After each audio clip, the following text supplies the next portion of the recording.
সূরায়ে শামসের প্রথম দিকের আয়াতগুলিতে আল্লাহ বেশ কতগুলি শপথ করে, কতগুলি কসম খেয়ে একটি কথা বলেছেন। কথাটি কি বলেছেন তা পরে বলি, এর আগে কতগুলি কসম খেয়েছেন আপনারা একটু লক্ষ্য করুন। আল্লাহ বলেন, আমি সূর্যের কসম খেয়ে বলছি, রৌদ্রের কসম খেয়ে বলছি,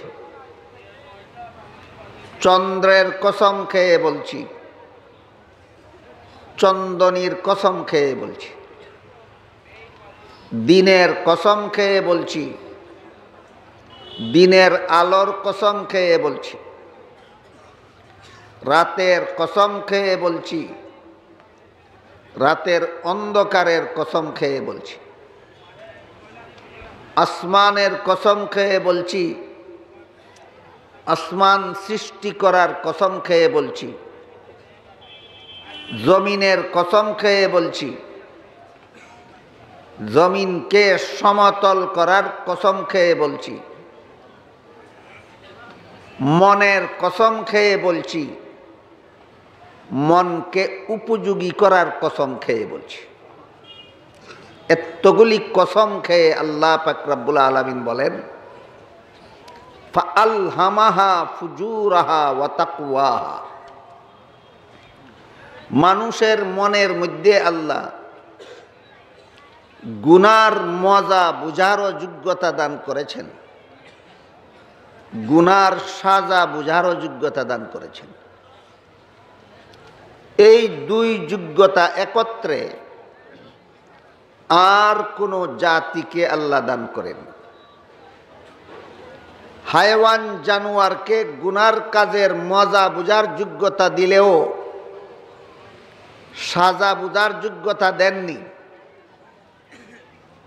ফিরিস্তাদেরকে গুনার সাজা বুঝার যোগ্যতা দিলেও মজা বুঝার যোগ্যতা দেননি। প্রত্যেকটা গুনার কাজের দুইটা করে ফলাফল আছে, একটা গুনার মজা আর একটা গুনার সাজা। জানোয়ারেরা গুনার কাজের মজাটা বুঝে, সাজাটা বুঝে না। ফিরিস্তারা গুনার কাজের সাজা বুঝে, মজা বুঝে না। জানোয়ার সাজা বুঝে না বলেই কোনো গুনার কাজে লিপ্ত হওয়ার কারণে কোনো জানোয়ারকে জাহান্নামে দেওয়া হবে না। আর ফিরিস্তারা গুনার কাজের মজা বুঝে না বলেই সকল প্রকার গুনার থেকে বিরত থাকা সত্ত্বেও ফিরিস্তাকে মানুষের সমান মর্যাদা দেওয়া হবে না, বরং মানুষকে ফিরিস্তার চেয়ে বড় মর্যাদা দেওয়া হয়েছে। তাহলে প্রতিটি গুনার কাজের দুটি করে ফলাফল আছে, একটি হলো গুনার মজা আর একটি হলো গুনার সাজা। গুনার মজা বুঝে শুধু জানোয়ার, আর গুনার মজা বুঝে শুধু ফিরিস্তা। গুনার মজা শুধু জানোয়ারে শুধু গুনার মজা বুঝে, ফিরিস্তা শুধু গুনার সাজা বুঝে। কিন্তু মানুষকে আল্লাহ পাক রব্বুল আলামিন গুনার মজা বুঝারও যোগ্যতা দান করেছেন, গুনার সাজা বুঝারও যোগ্যতা দান করেছেন। এখান থেকে মানুষের পরীক্ষা হবে, তুমি মজার লোভে গুনায় লিপ্ত হও না সাজার ভয়ে গুনাহ ছেড়ে দাও।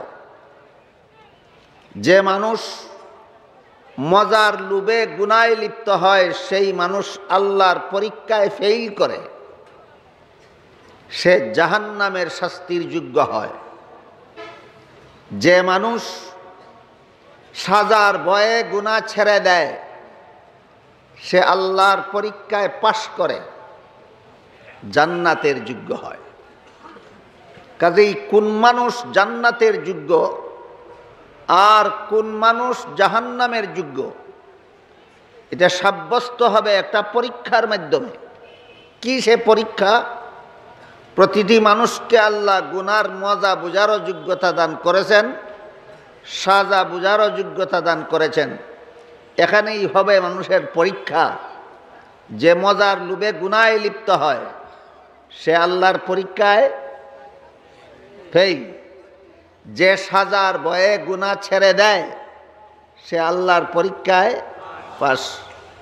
যারা আল্লাহর পরীক্ষায় ফেল তারা জাহান্নামের শাস্তির যোগ্য হয়, যারা আল্লাহর পরীক্ষায় পাস তারা জান্নাতের যোগ্য হয়। তাহলে মানুষ গুনার মজাও বুঝে, সাজাও বুঝে। যত মানুষ যত গুনাহ করে সবগুলি কোনো না কোনো মজার লোভে করে। গুনার মধ্যে যদি কোনো মজা না থাকতো তাইলে কোনো মানুষ গুনায় লিপ্ত হতো না। মজার লোভে মানুষ গুনাহ করে। কিন্তু এই গুনার মজা এবং সাজা দুইটা ফলাফলের গুণাগুণটাও আমাদের বুঝে নেওয়া দরকার। গুনার কাজের মজা খুব ছোট, সাজা অনেক বড় বিশাল। আমার কথা বুঝে থাকলে একটু দয়া করে বলুন, প্রত্যেকটা গুনার কাজের যে দুইটা ফলাফল আছে, একটা মজা আর একটা সাজা। গুনার মজাটা অনেক ছোট, সাজাটা অনেক বড়। যেমন দেখুন উদাহরণ,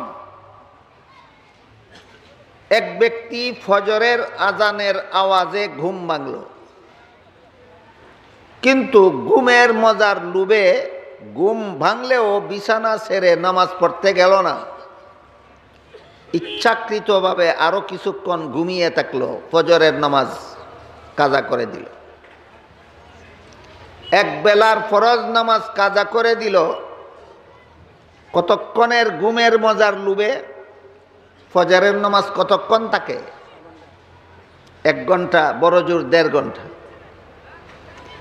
1.5 ঘন্টার ঘুমের মজার লোভে এক বেলার ফজরের নামাজ পড়ল না।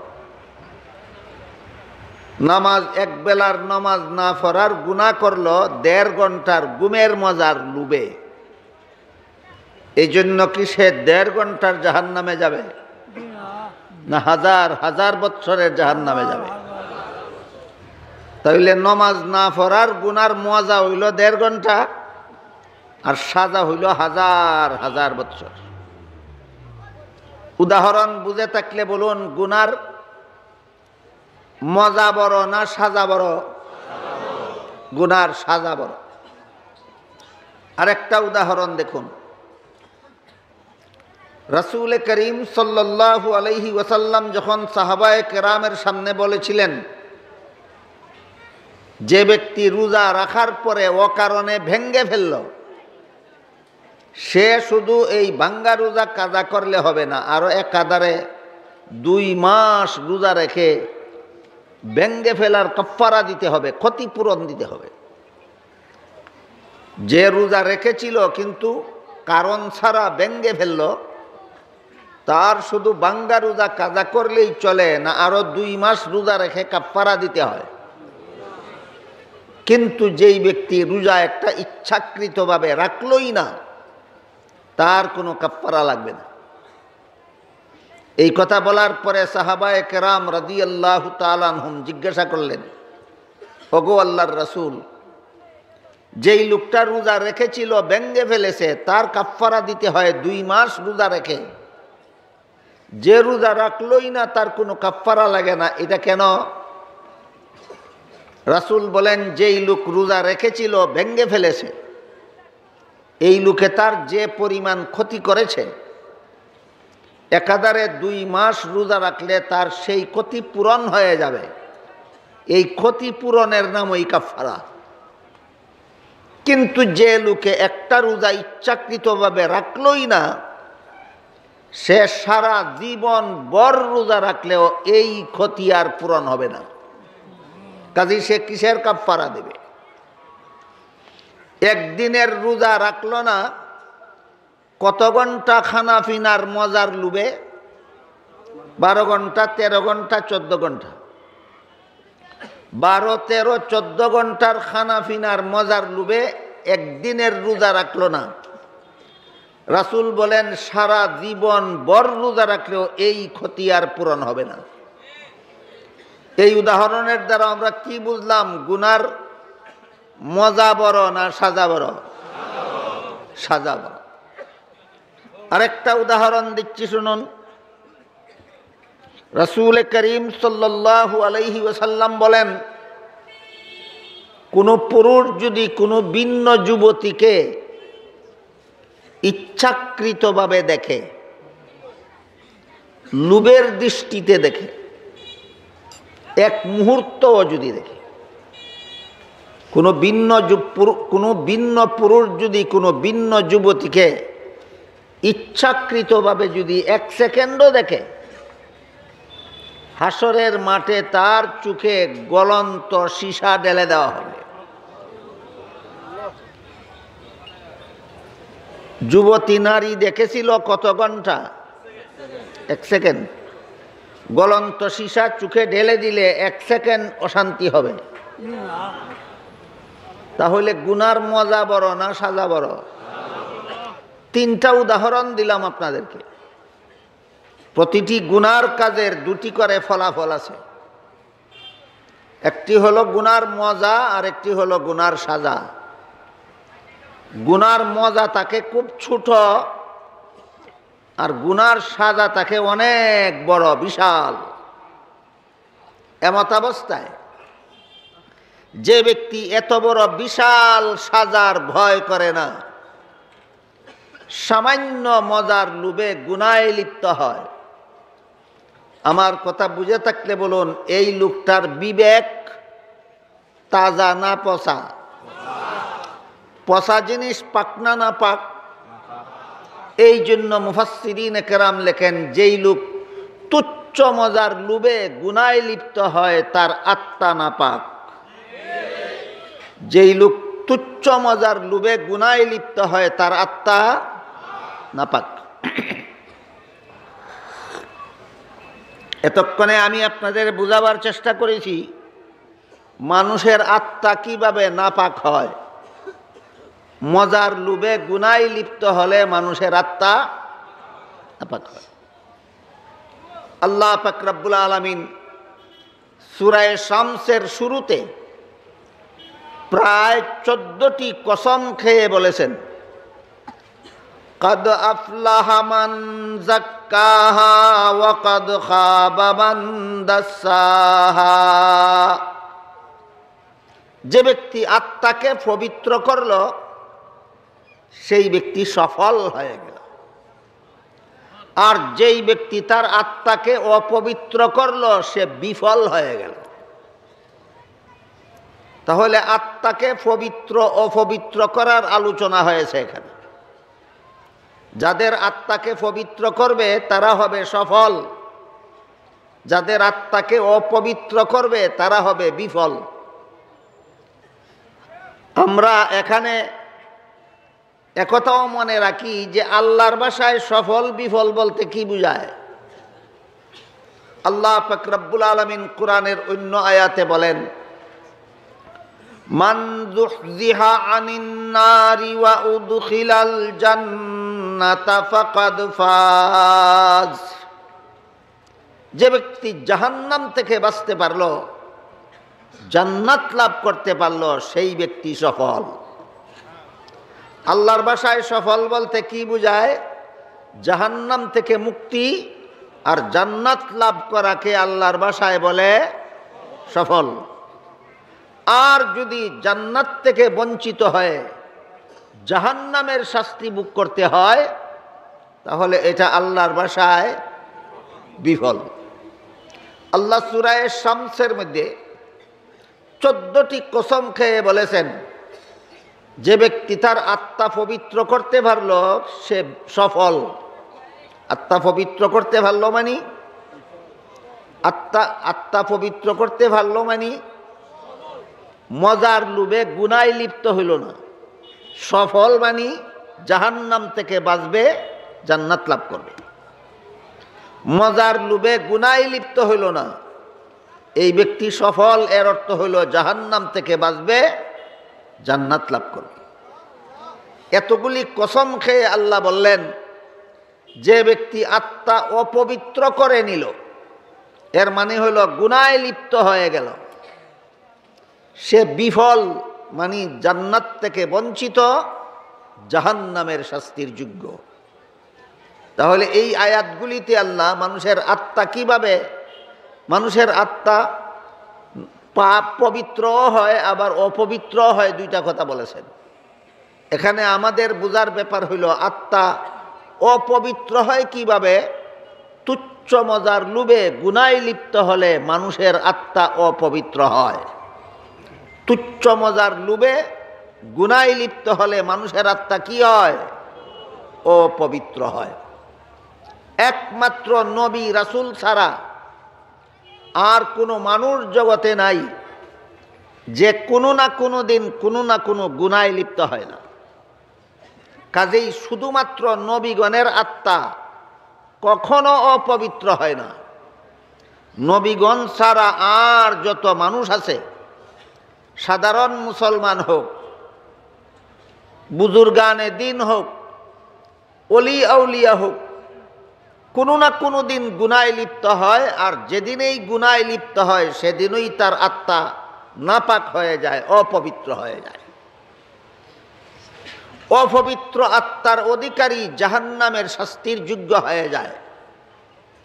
কিন্তু আল্লাহ পাক রব্বুল আলামিন অত্যন্ত মেহেরবানি করে যারা গুনাহে লিপ্ত হয়ে নিজেদের আত্মাকে অপবিত্র করেছে, তাদের অপবিত্র আত্মাকে আবার নূতনভাবে পবিত্র করার ব্যবস্থা দান করেছেন, যেন অপবিত্র আত্মাকে পবিত্র করে সে জাহান্নামের শাস্তি থেকে মুক্তি লাভ করতে পারে, যেন সে জান্নাতের অধিকারী হতে পারে। এর উদাহরণ কাপড়ের মতো। যে কাপড় গায়ে দিয়ে আমরা নামাজ পড়ি, এই কাপড়ে যদি পেশাব লাগে, গোবর লাগে, বলুন গায়ের জামার মধ্যে পেশাব লাগলে, গোবর লাগলে গায়ের জামা পাক থাকে না নাপাক হয়ে যায়? এই জামাটা কি ফেলে দেবেন? না, পাক করার ব্যবস্থা আছে। যেমনভাবে গায়ের জামার মধ্যে নাপাক লাগলে এই জামা নিয়ে আর নামাজ পড়ার যোগ্য থাকে না, তবে জামাটাকে আবার পাক পবিত্র করার ব্যবস্থা আছে। ব্যবস্থা মতো পাক পবিত্র করে নিলে এই জামাটাই গায়ে দিয়ে আবারও নামাজ পড়া যায়। ঠিক তেমনিভাবে নবী রাসূল ছাড়া সবাই গুনাহে লিপ্ত হওয়ার মাধ্যমে আত্মা পবিত্র করে ফেলে। তাই বলে তাকে এখন এই জাহান্নামে চলে যেতে হবে না, আত্মাকে পবিত্র করার ব্যবস্থা দিয়েছেন আল্লাহ দয়া করে। গুনাহে লিপ্ত হওয়ার পর যারা নিজেদের আত্মাকে আবার পাক পবিত্র করে নিল, তাদের অতীতের গুনাহ মাফ হয়ে গেল, অপবিত্র আত্মাটাও আবার পবিত্র হয়ে গেল, জাহান্নামের শাস্তি মাফ হয়ে গেল, আবার সে জান্নাতের যোগ্য হয়ে গেল। এই বিষয়টা বুঝাবার জন্য, বিষয়টার গুরুত্ব অনুধাবন করাবার জন্য আল্লাহ এই সূরার শুরু থেকে প্রায় 14টি কসম খেয়ে বিষয়টা বলেছে।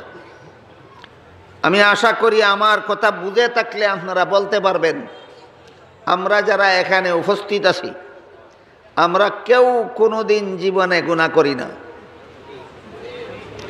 কেউ জীবনে কোনোদিন গুনাহ করেন না এমন লোক কারা? শুধুমাত্র নবী রাসূলগণ। শুধুমাত্র নবী রাসূলগণ। নবী রাসূলগণ জীবনে কোনোদিন একটি গুনাহ করেন না। আমরা যারা নবী রাসূল নই, আমরা কোনো না কোনো দিন, প্রত্যেকেই কোনো না কোনো দিন গুনাহ করি। গুনাহ করলে আত্মাটা পবিত্র থাকে না অপবিত্র হয়ে যায়?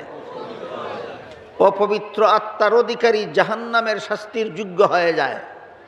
তারপরও আল্লাহ দয়া করে এই অপবিত্র আত্মাকে পবিত্র করার ব্যবস্থা দিয়েছেন। তুমি তোমার অপবিত্র আত্মাকে পবিত্র করে নাও, জাহান্নামের শাস্তি মাফ হয়ে যাবে, আবারও তুমি জান্নাতের অধিকারী হয়ে যাবে। এটা একমাত্র আল্লাহর দয়া। যেমনভাবে গায়ের জামায় পেশাব লেগে নাপাক হয়ে গেলে জামা ফেলে দিতে হয় না, ধুয়ে পাক পবিত্র করলে আবার এই জামা গায়ে দিয়েই নামাজ পড়া যায়, ঠিক তেমনিভাবে কোনো উম্মত গুনার কারণে আত্মা নাপাক করে ফেললে ডাইরেক্ট জাহান্নামে চলে যেতে হয় না, এই নাফাক আত্মাটাকেই আবার পাক পবিত্র করে আবার জান্নাতের যোগ্যতা অর্জন করা যায়। কাজেই আমাদের এখন জরুরি ভিত্তিতে বোঝার দরকার, নাফাক আত্মা পবিত্র করা যায় কিভাবে। এতক্ষণে আমি আপনাদের বোঝাবার চেষ্টা করেছি আত্মা নাফাক হয় কিভাবে। নাফাক কিভাবে হয় এটা না বুঝলে পবিত্র কিভাবে করা যায় তা বুঝে আসবে না। এজন্য প্রথমে আমি আপনাদেরকে বোঝাবার চেষ্টা করেছি আত্মা নাফাক হয় কিভাবে। আশা করি আমার কথা বুঝে থাকলে আপনারা বলতে পারবেন আত্মা নাফাক হয় কিভাবে। মজার লোভে গুনায় লিপ্ত হলে, মজার লোভে গুনায় লিপ্ত হলে আত্মা নাপাক হয়। নবীগণ ছাড়া সকলেরই আত্মা কোনো না কোনো সময় নাপাক হয়। নাপাক হওয়া মাত্রই ডাইরেক্ট জাহান্নামে চলে যেতে হবে না পবিত্র করার ব্যবস্থা আছে? পবিত্র করার ব্যবস্থা আছে। এই পবিত্র করার ব্যবস্থা গ্রহণ করলে আমাদের নাফাক আত্মাটাই আবার পাক পবিত্র হয়ে যায়, জাহান্নামের শাস্তি মাফ হয়ে যায়, আবারও জান্নাতের অধিকারী হয়ে যায়। কি করলে? নাফাক আত্মাকে পবিত্র করলে। মজার লোভে যেভাবে গুনায় লিপ্ত হয়ে মানুষ নিজের আত্মাকে নাপাক করে, তেমনিভাবে নাফাক আত্মাকে পবিত্র করার জন্য গুনার সাজার ভয় অন্তরে ঢুকাতে হয়। মজার লোভ অন্তরে ঢুকলে গুনায় লিপ্ত হয়ে আত্মা নাফাক করে, আর সাজার ভয় অন্তরে ঢুকলে তওবা করে গুনাহ ছেড়ে দিয়ে আত্মাকে, নাফাক আত্মাকে পাক পবিত্র করে। গুনায় লিপ্ত হলে আত্মা নাফাক হয়, গুনায় লিপ্ত হয় মজার লোভে, আর তওবা করলেই নাফাক আত্মা পাক পবিত্র হয়। গুনার থেকে গুনাহগারে তওবা করবে, গুনার সাজা বুঝলে না বুঝলে, গুনার সাজা যখন বুঝবে, গুনার সাজার ভয় যখন অন্তরে ঢুকবে, তখন তওবা করে গুনাহ ছেড়ে দেবে। যখন তওবা করে গুনাহ ছেড়ে দেবে, তখন তার নাফাক আত্মাটাই আবার পাক পবিত্র হয়ে যাবে, জাহান্নামের শাস্তি মাফ হয়ে যাবে। এই গুনাহগার বান্দাই আবার বেগুনাহ হয়ে জান্নাতের যোগ্য হয়ে যাবে।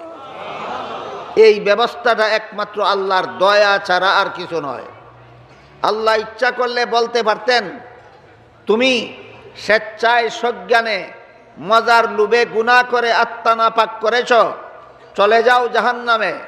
আল্লাহ বলতে পারতেন, কিন্তু আল্লাহ তা না বলে, আল্লাহ বলেন ওয়াতুবু ইলাল্লাহি জামিআন আইয়ুহাল মুমিনুনা লাআল্লাকুম তুফলিহুন।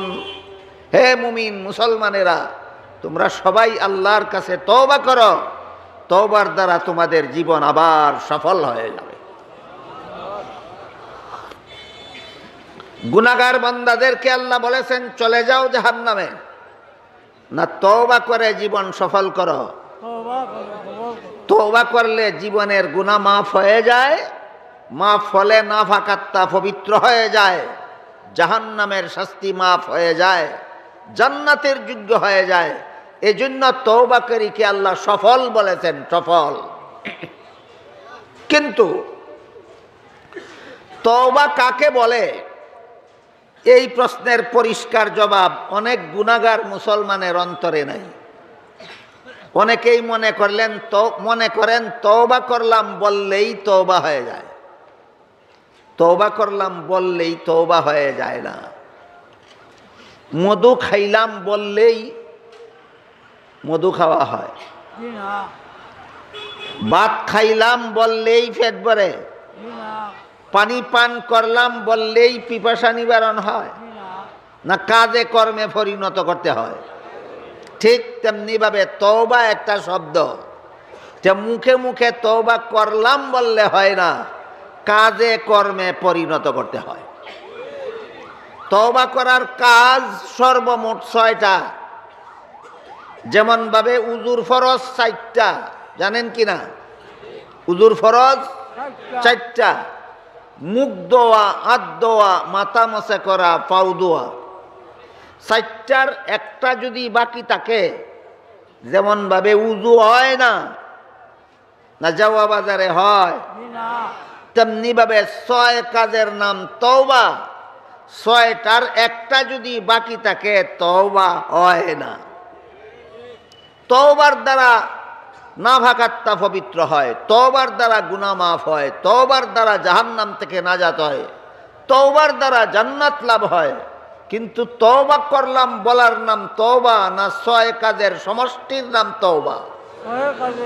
6 কাজের সমষ্টির নাম তওবা। 6 কাজের প্রথম কাজ হলো নিজের গুনার জন্য আল্লাহর কাছে লজ্জিত হওয়া, অনুতপ্ত হওয়া, অনুসূচিত হওয়া। দ্বিতীয় কাজ হলো গুনার অভ্যাস ছেড়ে দেওয়া। তৃতীয় কাজ হলো ভবিষ্যতে আর গুনাহ করব না, এ মর্মে আল্লাহর সাথে পাক্কা ওয়াদা করা। চতুর্থ কাজ হলো এমন কোনো ইবাদত যদি সময় মতে না করার মাধ্যমে গুনাহ করে থাকি, যেই ইবাদত কাজা করার নিয়ম আছে শরীয়তে, তাহলে সেই ইবাদতের কাজা করা। ফজরের নামাজ ফজরের সময় পড়ি নাই, জোহরের আগে তওবা করতে হইলে ফজরের নামাজ কাজা করার পরে তওবা করতে হবে, কাজা বাকি রেখে তওবা হবে না। এটা চতুর্থ কাজ। পঞ্চম কাজ হলো কোনো বান্দার হক নষ্ট করার মাধ্যমে যদি গুনাহ করে থাকি, বান্দার হক আদায়ের ব্যবস্থা করা। এটা হলো 5 নম্বর কাজ তওবার। 6 নম্বর কাজ হইল আল্লাহর কাছে কাকুতি মিনতি করে মাপ চাওয়া। এই 6 কাজের দ্বারা এমনভাবে তওবা হয়, আল্লাহ পাক রব্বুল আলামিন বলেন এই রকম তওবাকারীকে আল্লাহ ইউবাদদিলুল্লাহু সাইয়্যাতিহিম হাসানাত, তার আমল নামায় যত গুনাহ ছিল সমস্ত গুনাহ মাফ করে দিয়ে আরোই পরিমাণ নেক তার আমল নামায় লিখে দেন।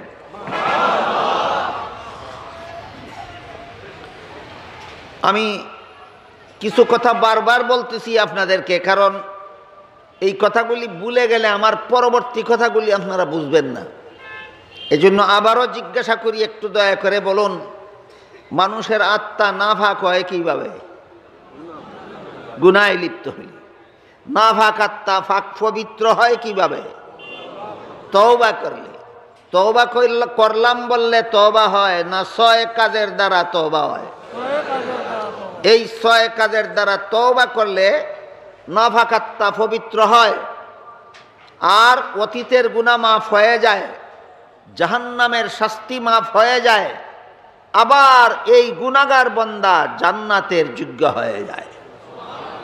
তাহলে গুনার দ্বারা আত্মা নাফাক হয় আর তওবার দ্বারা আত্মা পবিত্র হয়। গুনার দ্বারা অপবিত্র হয়, তওবার দ্বারা পবিত্র হয়। 2 কথা ভুলে যাবেন না। মানুষের আত্মা গুনার দ্বারা অপবিত্র হয় আর তওবার দ্বারা পবিত্র হয়। কিন্তু তওবার উপর অটল থাকা বড় কঠিন ব্যাপার। যে কুস্বভাবের কারণে গুনাহে লিপ্ত হয়, সেই কুস্বভাবের আগাছা যদি মন থেকে পবিত্র করে না, তাহলে প্রথমত তার তওবাই নসিব হয় না। দ্বিতীয়ত একটা গুনার থেকে যদি তওবা করে, আরো 50টা গুনাহ করবে, কারণ গুনাহ যে গাছও ধরে এই গাছ তার অন্তরে রোপণ করে রাখছে। এই বিষয়টা আপনাদের বুঝাবার জন্য একটা উদাহরণ দিচ্ছি, শুনুন। মানুষের মনটা হলো কৃষকের ক্ষেতের মতো। কৃষকের ক্ষেতে যদি ফসল ফলাতে চায়, তাইলে চাষাবাদ করতে হয়। চাষাবাদ না করলে, ক্ষেত ফেলে রাখলে এমনিতেই ফসল হয় না। কিন্তু ক্ষেত ফেলে রাখলে, চাষাবাদ না করলে ক্ষেতের মধ্যে আগাছা এমনিতেই ফলে। বুঝেন কিনা দেখেন, ধান এমনিই ফলে না ফলাইতে হয়? আগাছা ফলাইতে হয় না এমনিই ফলে? ঠিক তেমনি ভাবে মানুষের মনটা কৃষকের ক্ষেতের মতো, কতগুলি সুস্বভাবের ফসল মেহনত করে মনের মধ্যে ফলাইতে হয়।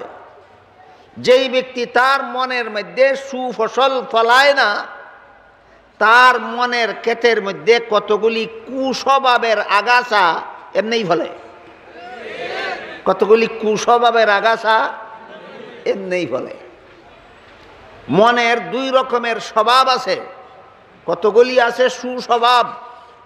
এই সুস্বভাবের ফসল যদি মেহনত করে নিজের মনের ক্ষেতে ফলানি যায়, এই ফসলগুলির গাছে এবাদতের ফসল ধরে জান্নাতের যোগ্য হয়।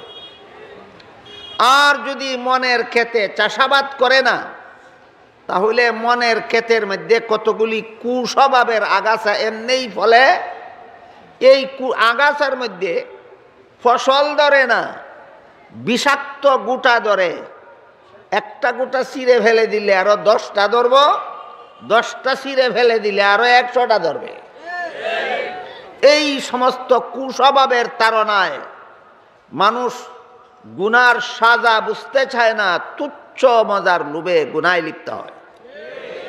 হাকিমুল উম্মত হযরত আল্লামা আশরাফ আলী থানভী রহমতুল্লাহ আলাইহি এক কিতাবে লিখেছেন, মনের সুস্বভাবের ফসলগুলিও 10 প্রকার, কুস্বভাবের আগাছাগুলিও 10 প্রকার। 10 রকমের সুস্বভাবের ফসল মুমিন বান্দা তার মনের ক্ষেতে মেহনত করে ফলাইতে হয়। আর মনের ক্ষেত নিয়ে যদি কেউ মেহনত করে না, ফসল ফলায় না, তাইলে 10 রকমের কুস্বভাবের আগাছা মানুষের মনের ক্ষেতে এমনিই ফলে। এর মধ্যে আজকে আমি আপনাদেরকে মনের ক্ষেতের একটা কুস্বভাবের আগাছার উদাহরণ দেব। মনোযোগ দিয়ে শুনলে বুঝলে অবশ্যই আপনারা টের পাবেন এই কুস্বভাবের আগাছা আপনার মনের ক্ষেতে কি পরিমাণ ফলছে। যতক্ষণ পর্যন্ত কুস্বভাবের আগাছা মনের ক্ষেতে ফলন্ত থাকবে, ততক্ষণ পর্যন্ত হয়তো গুনাহ থেকে তওবাই করবে না, আর না হয় একটা গুনাহ থেকে তওবা করার পরে আরো 10টা গুনাহ করবে। কারণ গুনাহ যে আগাছার মধ্যে ধরে, এই আগাছা তার ক্ষেতের মধ্যে ফলন্ত। কটা তুমি ছিঁড়ে ফেলবে? একটা ফেললে 10টা ধরবে। একবার তওবা করলে আরো 10 বার গুনাহ করবে। একবার তওবা করলে আরো 10 বার গুনাহ করে। কেন? ওই মনের ক্ষেতের আগাছার মধ্যে গুনাহগুলি ফলে। এইরকম আগাছা মনের ক্ষেতে কতটা? 10টা। 10টা আগাছার মধ্যে একটা আগাছার নাম আমিত্ব। আগাছার নাম আমিত্ব। আরো সহজ বাংলায় বললে বলা যায় অহংকার। সহজ বাংলায় বললে বলা যায় কি? অহংকার।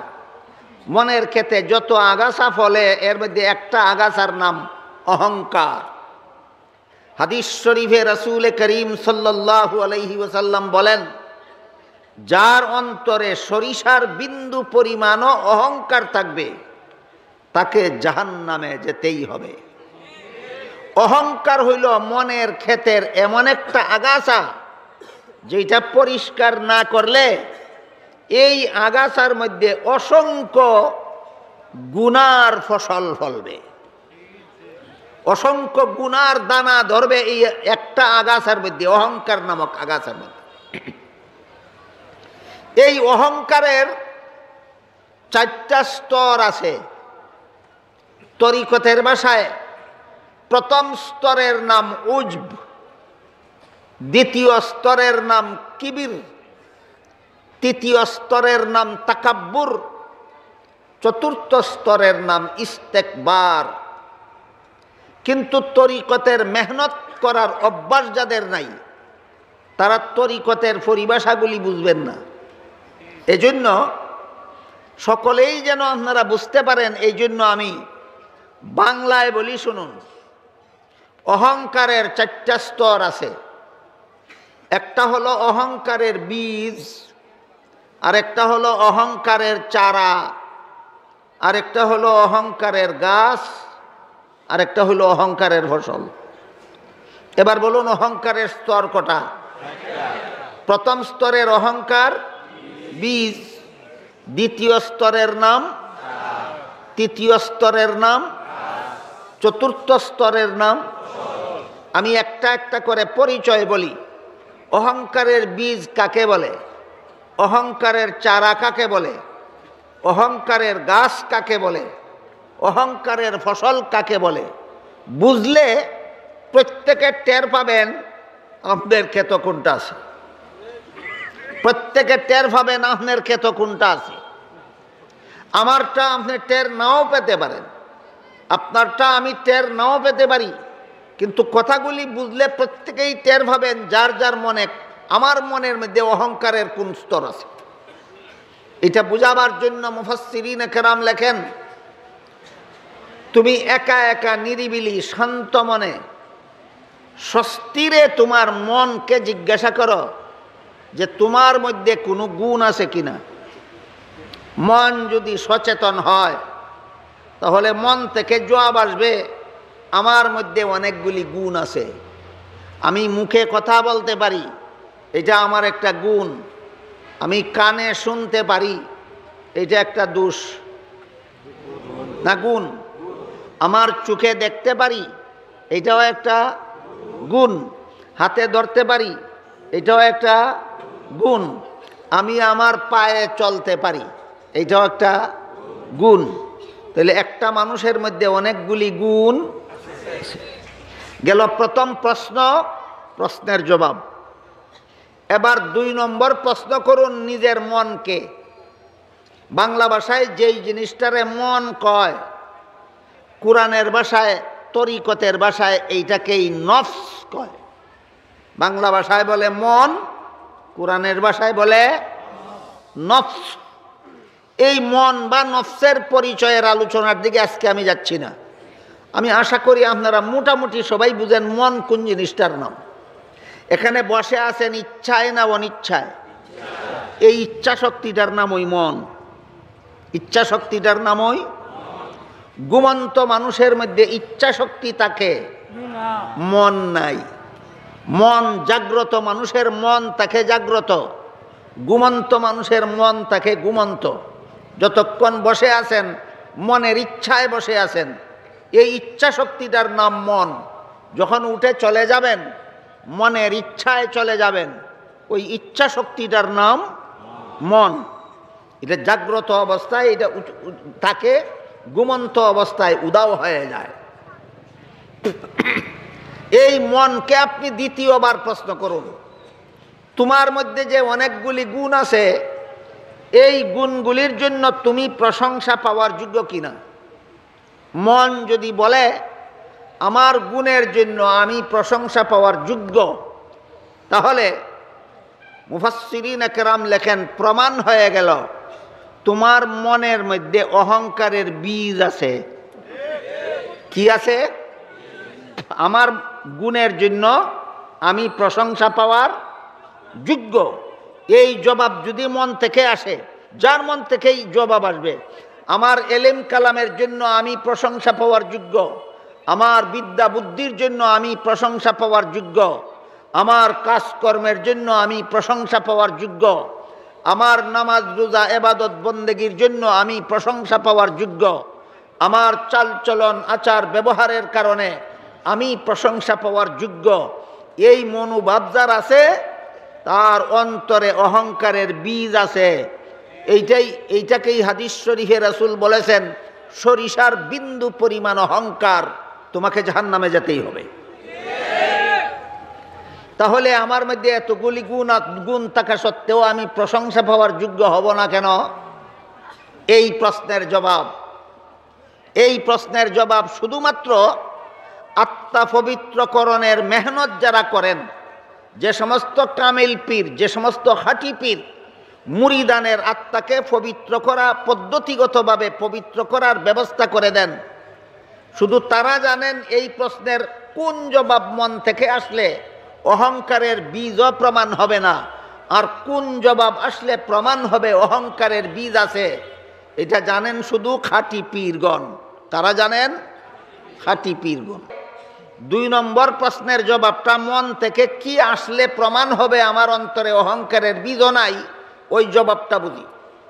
মুফাসসিরিনে কেরাম তাফসীরের কিতাবে লিখেছেন, যদি তোমার মনকে জিজ্ঞাসা করো যে তোমার এতগুলি গুণের জন্য তুমি প্রশংসা পাওয়ার যোগ্য কিনা, তখন যদি মন থেকে জবাব আসে যে আমার কথা বলার গুণ আমার উপার্জিত নয়, আল্লাহর দান, আমার কানে শোনার গুণ আমার উপার্জিত নয়, আল্লাহর দান, আমার চোখে দেখার গুণ আমার উপার্জিত নয়, আল্লাহর দান, আমার হাতে ধরার গুণ আমার উপার্জিত নয়, আল্লাহর দান, আমার পায়ে চলার গুণ আমার উপার্জিত নয়, আল্লাহর দান, আমার এলেম কালামের গুণ আমার উপার্জিত নয়, আল্লাহর দান, আমার বিদ্যা বুদ্ধি যদি আল্লাহ দান করতেন না, সর্বশক্তি নিয়োগ করেও আমি অর্জন করতে পারতাম না।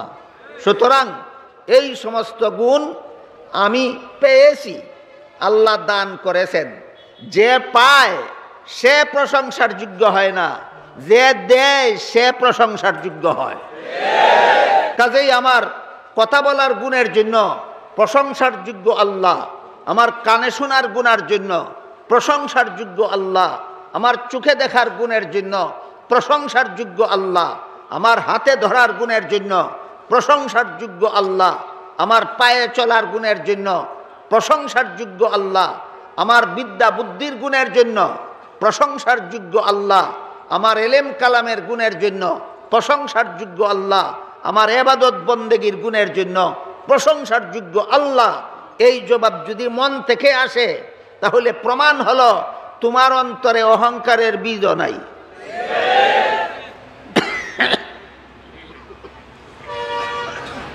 এই জিনিসটা আল্লাহ পাক রব্বুল আলামিন নামাজের মাধ্যমে প্রতিটি মুমিন বান্দাকে কিভাবে ট্রেনিং দিয়েছেন এবার লক্ষ্য করুন।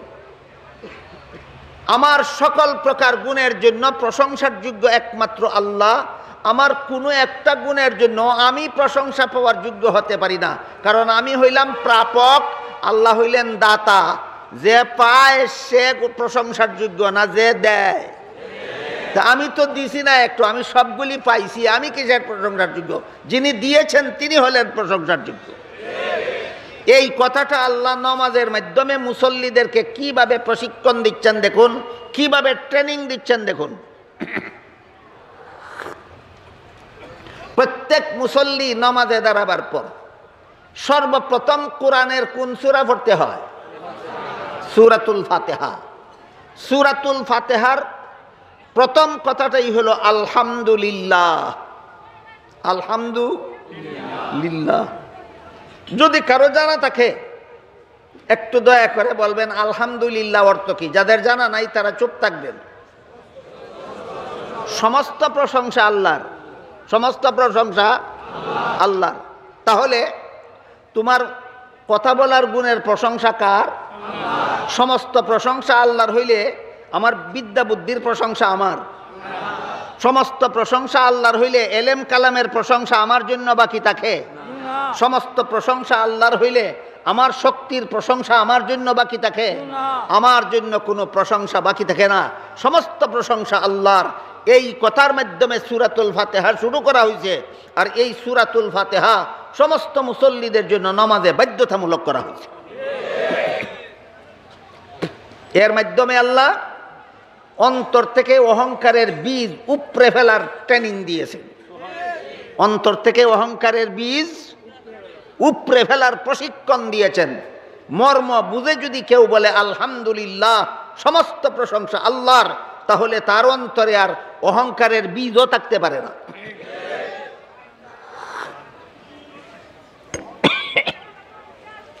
কাজেই মন থেকে যদি জবাব আসে আমার এই সমস্ত গুণের জন্য আমি প্রশংসা পাওয়ার যোগ্য নই কেন, আমি এগুলি প্রাপক, আল্লাহ এই সমস্ত গুণের জন্য প্রশংসা পাওয়ার যোগ্য কেন, তিনি এগুলির দাতা। প্রাপক প্রশংসার যোগ্য হয় না, দাতা প্রশংসার যোগ্য হয়? আমি সব গুণের প্রাপক, আমি একটার জন্য প্রশংসার যোগ্য নই। আল্লাহ সবগুলি গুণের দাতা, সুতরাং আলহামদুলিল্লাহ, সমস্ত প্রশংসা আল্লাহর। এই গেল যদি মন থেকে জবাব আসে প্রশংসা পাওয়ার যোগ্য আমি, এটার নাম অহংকারের বীজ। আর যদি মন থেকে জবাব আসে সব গুণের জন্য প্রশংসা পাওয়ার যোগ্য আল্লাহ, তাহলে এটার নাম শুকুর। ওই যে 10 রকমের ফসল মনের ক্ষেতে ফলাইতে হয়, এই 10 রকমের ফসলের মধ্যে একটা ফসলের নাম শুকুর। একটা ফসলের নাম শুকুর। মন থেকে যদি জবাব আসে আমার কথা বলার গুণের জন্য প্রশংসা পাওয়ার যোগ্য আল্লাহ, আমার দেখার গুণের জন্য প্রশংসা পাওয়ার যোগ্য আল্লাহ, আমার কানে শোনার গুণের জন্য প্রশংসা পাওয়ার যোগ্য আল্লাহ, আমার এলেম কালামের গুণের জন্য প্রশংসা পাওয়ার যোগ্য আল্লাহ, আমার বিদ্যা বুদ্ধির গুণের জন্য প্রশংসা পাওয়ার যোগ্য আল্লাহ, তাহলে বোঝা গেল মনের মধ্যে অহংকারের বীজও নাই। আছে কি একটা সুফসলের গাছ আছে, এই সুফসলের গাছটার নাম শুকুর। সুফসলের গাছটার নাম শুকুর।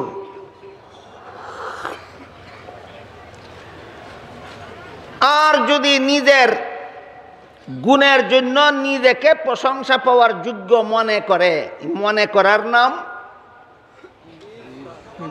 অহংকারের বীজ। মনে করার নাম অহংকারের বীজ। তাকে কোথায়? অন্তরে। তাকে কোথায়? অন্তরে। এই অন্তরের কথাটা যদি মুখের ভাষায় প্রকাশ করে ফেলে, আমি জ্ঞানী, আমি গুণী, আমি বুদ্ধিমান, আমি আলেম, আমি যোগ্য, আমি ভালো, আমি সুন্দর, আমি বিদ্বান, তাহলে বীজ রইছে না মুখে। তার মুখ দিয়া অহংকারের বীজ থেকে চারা গজাইছে।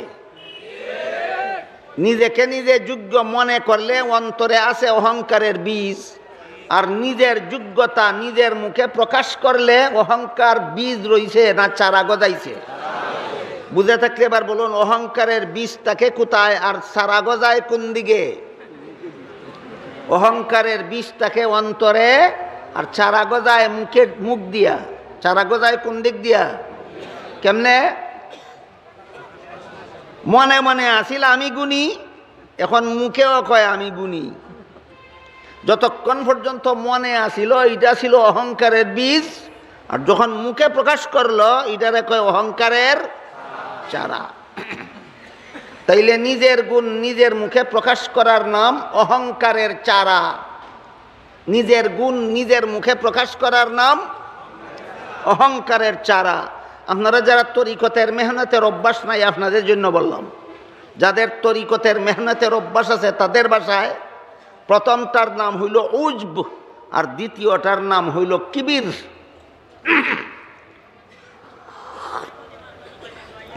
এই সমস্ত অহংকারের স্তরগুলি, এই 4 প্রকার অহংকার মনের ক্ষেত্র থেকে উপড়ে ফেলে মনকে পাক পবিত্র করার জন্য খাঁটি পীরের কাছে গিয়া মেহনত করতে হয়। কোন পীরের কাছে গিয়া? খাঁটি পীরের কাছে গিয়া মেহনত করতে হয়। 10 রকমের সুস্বভাবের ফসল মনের ক্ষেতে ফলাইবার জন্য, 10 রকমের আগাছা মনের ক্ষেত থেকে উপড়ে ফেলার জন্য খাঁটি পীরের কাছে গিয়া তার ফর্মুলা মতে মেহনত করতে হয়। এই মেহনতের নাম সাধনা, অনুশীলন, প্র্যাকটিস। তরিকতের ভাষায় রিয়াজত, মুজাহাদা, এই মেহনতের নাম। আমি আপনাদের জিজ্ঞাসা করি, কৃষক যদি তার ক্ষেতে ফসল ফলাতে চায় ঘরে বসে থাকলেই হয় না খেতে গিয়া কিছু মেহনত করতে হয়? দোকানদার যদি তার দোকানে মুনাফা করতে চায় ঘরে বসে থাকলেই হয় না দোকানে বসে কিছু কাজ করতে হয়? চাকরিজীবী যদি চাকরি করে বেতন পেতে চায় ঘরে বসে থাকলেই হয় না অফিসে গিয়া ডিউটি করতে হয়? ঠিক তেমনি ভাবে অপবিত্র মন যারা গুনার মাধ্যমে আত্মা অপবিত্র করেছি, ঘরে বসে থাকলেই অপবিত্র আত্মা পবিত্র হবে না। পবিত্র আত্মাওয়ালার দরবারে গিয়া কিছু কাজ করতে হবে, কিছু অনুশীলন করতে হবে, কিছু সাধনা করতে হবে, কিছু প্র্যাকটিস করতে হবে। তরিকতের ভাষায় রিয়াজত, মুজাহাদা বলা হয়। তখন মন থেকে আমার গুনার গাছ উপড়ে ফেললে পরে আমি গুনার থেকে তওবা করতে পারবো, এবং গুনার তওবাতে আমি অটল থাকতে পারবো। একটা গুনার থেকে তওবা করলে আর 10টা গুনাহ করতে আমার মন আমাকে বাধ্য করতে পারবে না। আরেকটা জরুরি মশালা আছে, সেটা হইল উদাহরণের মাধ্যমে বুঝালে আমি আশা করি আপনারা সহজে বুঝতে পারবেন। আপনাদের মসজিদে একজন ইমাম নিযুক্ত করা হবে, একজন ইমাম নিয়োগ দেওয়া হবে। ইমামের সূরা কেরাত সহি থাকতে হবে কিনা, নামাজের মাসালা মাসাইল জানা থাকতে হবে না, উযু গোসল পাকনা ফাঁকের মশালা জানা থাকতে হবে কিনা। কাজেই ইমামতির জন্য যারা যারা আবেদন করলেন, বিনা যাচাইয়েই কোনো একজনকে ইমাম নিয়োগ করা যায় না, যাচাই করতে হবে। কেমনে যাচাই করবেন? যারাই আবেদন করছে তাদের প্রত্যেককে জিজ্ঞাসা করতে হবে, আপনি কোরআনের সহি তিলাওয়াত জানেন কিনা, জিজ্ঞাসা করতে হবে। আপনি নামাজের মাসালা মাসাইল জানেন কিনা, আপনি পাক নাফাকের মশলা মাসাইল জানেন কিনা, আপনি উযু গোসলের মাসালা মাসাইল জানেন কিনা। তখন তিনি যদি বলেন জেনেও যদি বলেন জানি না, হবে ইমাম নিয়োগ? জেনেও যদি বলেন জানি না, ইমাম নিয়োগ হবে? হবে না। তখন বলতে হবে যে আমি কোরআনের সহি তিলাওয়াত জানি, আমি নামাজের মাসালা জানি, আমি উযু গোসলের মাসাইল জানি, আমি পাক নাফাকের মাসাইল জানি। তখন তো নিজের গুণ নিজের মুখে প্রকাশ হইল। এটা কি অহংকারের চারা হবে কিনা? আপনারা হাওয়া বলবেন না, নাও বলবেন না, জবাব আমি বলবো। আগে প্রশ্ন বুঝুন। ইমাম নিয়োগ দেওয়ার জন্য যার ইন্টারভিউ নিতেছেন, জিজ্ঞাসা করতেছেন আপনি সহি কোরআন তেলাওয়াত জানেন কিনা। ইনি যদি বলে জানি না, তাহলে ইমাম নিয়োগ হবে না। আর যদি বলে আমি সহি তিলাওয়াত জানি, তে নিজের গুণ নিজের মুখে প্রকাশ হইল কিনা? হইল। এটা অহংকারের চারা হবে কিনা, এটা হইল প্রশ্ন। মুফাসসিরিন কেরাম তাফসীরের কিতাবে প্রশ্নের জবাব লিখেছেন, নিজের গুণ প্রচারের জন্য কোরআন তেলাওয়াত জানি কইছে না, গোটা সমাজের মধ্যে নমাজের জমাত নবীর সুন্নত কায়েম করার জন্য জানি কইছে। আমিত্বের জন্য জানি কইছে না, জাতির স্বার্থে জানি কইছে। এইভাবে কোনো জাতির স্বার্থ রক্ষা করার জন্য যদি কেউ নিজের গুণ নিজের মুখে বলে, এইটাকে অহংকারের চারা বলা যাবে না।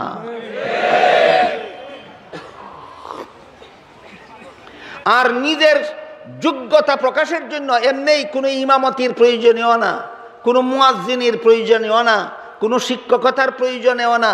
নিজের যোগ্যতা, নিজের সুখ্যাতি সমাজে প্রচার করার জন্য, নিজের সুখ্যাতি সমাজে প্রসার করার জন্য যদি বলে আমি জানি, আমি জ্ঞানী, আমি গুণী, আমি বুদ্ধিমান, আমি আলেম, তাহলে তার মুখ দিয়া অহংকারের চারা গজাইছে। আমরা একজন খাঁটি পীরের কাছে যাব এই কুস্বভাবের বীজ অন্তর থেকে উপড়ে ফেলার জন্য, না এই অহংকারের বীজ অন্তরে বাইন করার জন্য, বীজ বুনার জন্য, না উপড়ে ফেলার জন্য? উপড়ে ফেলার জন্য কার কাছে যাব? একজন খাঁটি পীরের কাছে যাব। বলতেছিলাম মনের ক্ষেত্রে যতগুলি আগাছা ফলে, এর মধ্যে একটা আগাছার নাম অহংকার। একটা আগাছার নাম অহংকার। এটার কটা স্তর? প্রথম স্তরের নাম বীজ, তাকে কোথায়? অন্তরে। এটা কি বীজের পরিচয়? কি? নিজেকে নিজের গুণের জন্য নিজেকে প্রশংসার যোগ্য মনে করা, নিজের গুণের জন্য নিজেকে প্রশংসার যোগ্য মনে করা। মনে মনে ভাবলে এটা অহংকারের বীজ, আর মুখ দিয়া প্রকাশ করলে অহংকারের চারা। মুফাসসিরিন কেরাম তাফসীরের কিতাবে লিখেছেন, নিজের গুণের জন্য নিজেকে যদি প্রশংসার যোগ্য বলে মনে মনে ভাবে, ভাবনাটার নাম অহংকারের বীজ। মুখের ভাষায় যদি প্রকাশ করে, তে মুখের ভাষার নাম অহংকারের চারা। আর যদি নিজের যোগ্যতাকে অন্যদের সাথে তুলনা করে, ভণ্ড রাজার বাগিয়ে কয় হাটহাজারির হযরত অযোগ্য, সে যোগ্য। ভণ্ড রাজার বাগিয়ে কয় মুহিউদ্দিন খান রহমতুল্লাহি আলাইহি অযোগ্য, সে যোগ্য। এইভাবে বাংলাদেশের শীর্ষস্থানীয় আলেমগণের নাম ধইরা ধইরা কইছে, এরা সব অযোগ্য, আমি যোগ্য। এইভাবে যখন নিজের যোগ্যতাকে অপরের সাথে তুলনা করে, মুফাসসিরিনে কেরাম লেখেন তার অহংকারের চারা গাছ হইছে। অহংকারের চারা গাছ হইছে। মনের ক্ষেতে যত আগাছা ফলে 10টা, এর মধ্যে একটা আগাছার নাম অহংকার। এটার 4টা স্তর। নিজের গুণের কথা নিজে নিজে ভাবলে অহংকারের বীজ, নিজের মুখে প্রকাশ করলে অহংকারের চারা, আরেকজনের সাথে তুলনা করলে অহংকারের গাছ। আর যার সাথে তুলনা করে তারে ছোট প্রমাণের জন্য, তার থেকে নিজেরে বড় প্রমাণের জন্য যদি তার সাথে অবিচার শুরু করে, অন্যায় আচরণ শুরু করে, তাহলে তার অহংকারের গাছে ফসল ধরছে। অহংকারের গাছে ফসল ধরছে। মুফাসসিরিনে কেরাম লেখেন নিজের যোগ্যতা প্রকাশ করার জন্য প্রতিপক্ষের সাথে যদি অবিচার শুরু করে, এই অবিচারগুলির মানে হইল তার অহংকারের গাছে ফসল ধরছে। আমি আশা করি আমার কথাগুলি বুঝে থাকলে আপনারা যারা এখানে বসে আছেন আপনারাও টের পাবেন কার বীজ আছে আর কার চারা আছে আর কার গাছ হয়েছে আর কার ফসল ধরছে। যদি আপনি মনে মনে ভাবেন আমার গুণের জন্য আমি প্রশংসা পাওয়ার যোগ্য, ভাবনা এই যতক্ষণ পর্যন্ত মনে ভাবনা থাকবে ততক্ষণ এটার নাম হবে অহংকারের বীজ।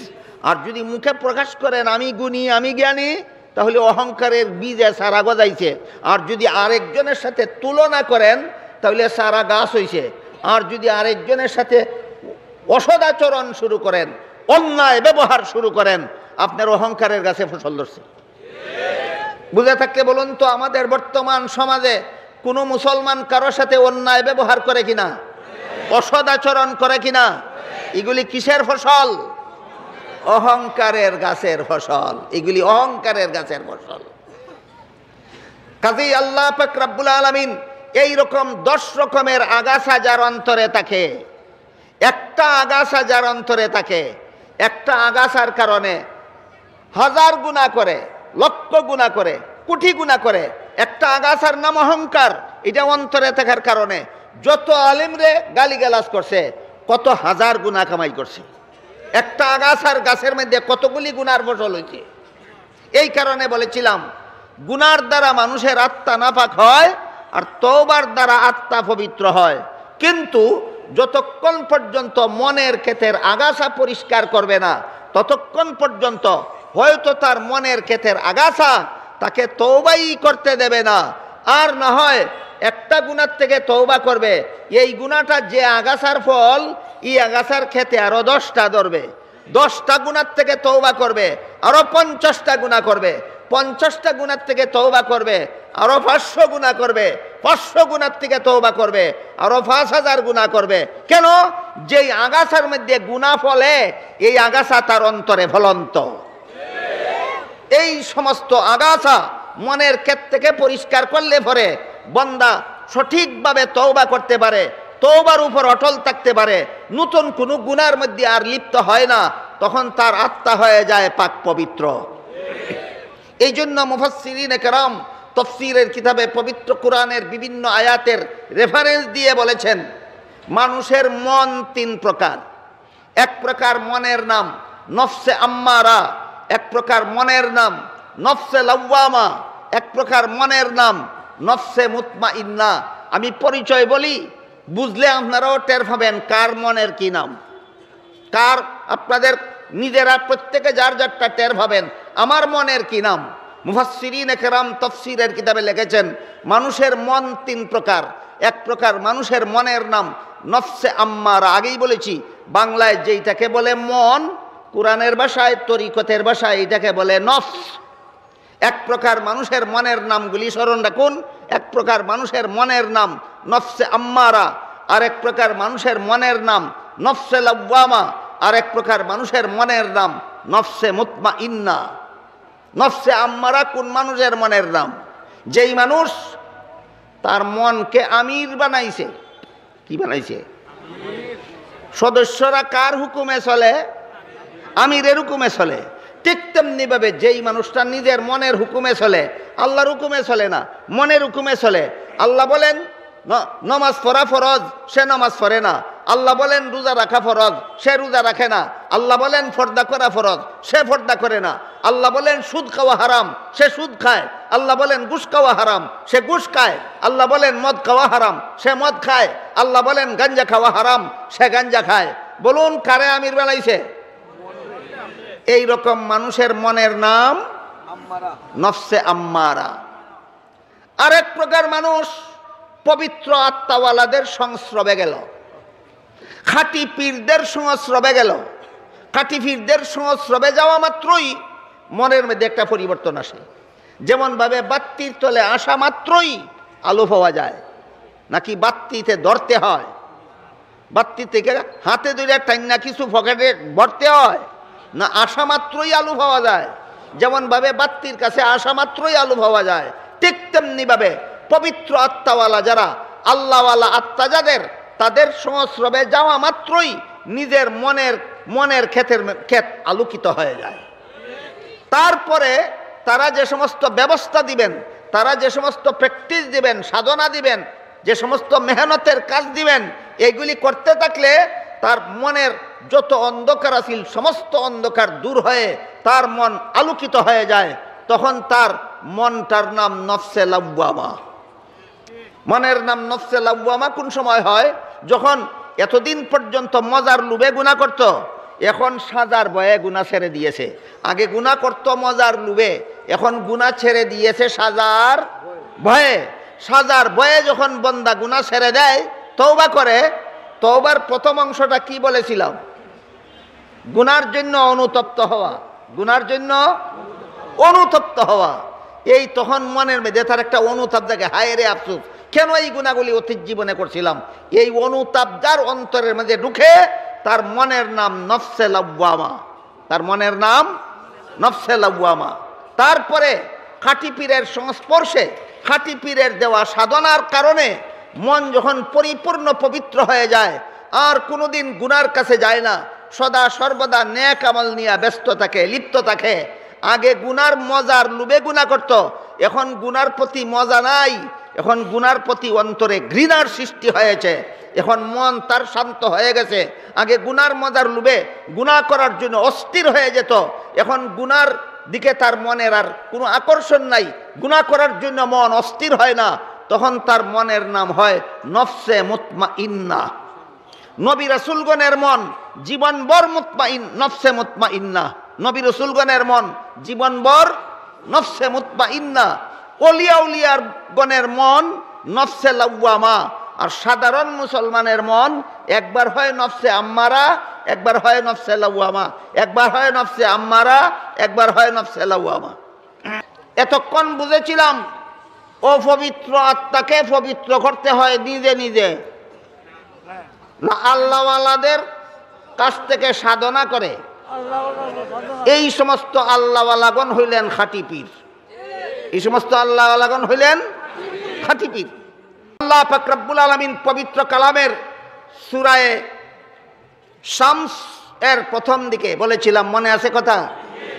আল্লাহ পাক রব্বুল আলামিন সেখানে কতগুলি কসম খেয়ে একটা কথা বলেছেন, ওয়াশ-শামসি ওয়া দুহাহা ওয়াল কামারি ইযা তালাহা ওয়ান নাহারি ইযা জাল্লাহা ওয়াল লাইলি ইযা ইয়াগশাহা ওয়াস সামাই ওয়া মা বানাহা ওয়াল আরদি ওয়া মা তাহাহা ওয়া নাফসিন ওয়া মা সাওয়াহা ফাআলহামাহা ফুজুরাহা ওয়া তাকওয়াহা قد أفلح من زكاها وقد خاب من دساها।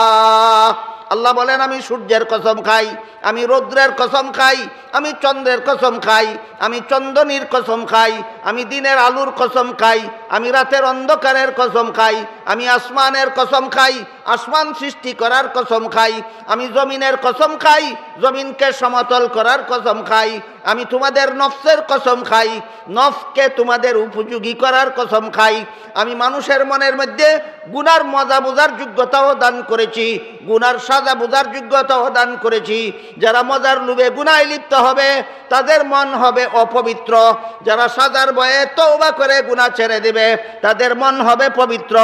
এইভাবে যারা পবিত্র মনের অধিকারী হবে, আল্লাহ 14টি কসম খেয়ে বলেন তারা সফল হয়ে যাবে। মন নাফাক রাখার মধ্যে সাফল্য না মন পবিত্র করার মধ্যে সাফল্য? আমরা যদি কেউ গুনায় লিপ্ত আসি এখনো মনে করি আমি বুঝে নিব আজকের সম্মেলন থেকে আমার মন অপবিত্র আছে, বন্ড রাজার বাড়ির কাছে গিয়া পবিত্র করব না হক্কানি উলামায়ে কেরাম খাঁটি পীরগণের কাছে গিয়া মন পবিত্র করব?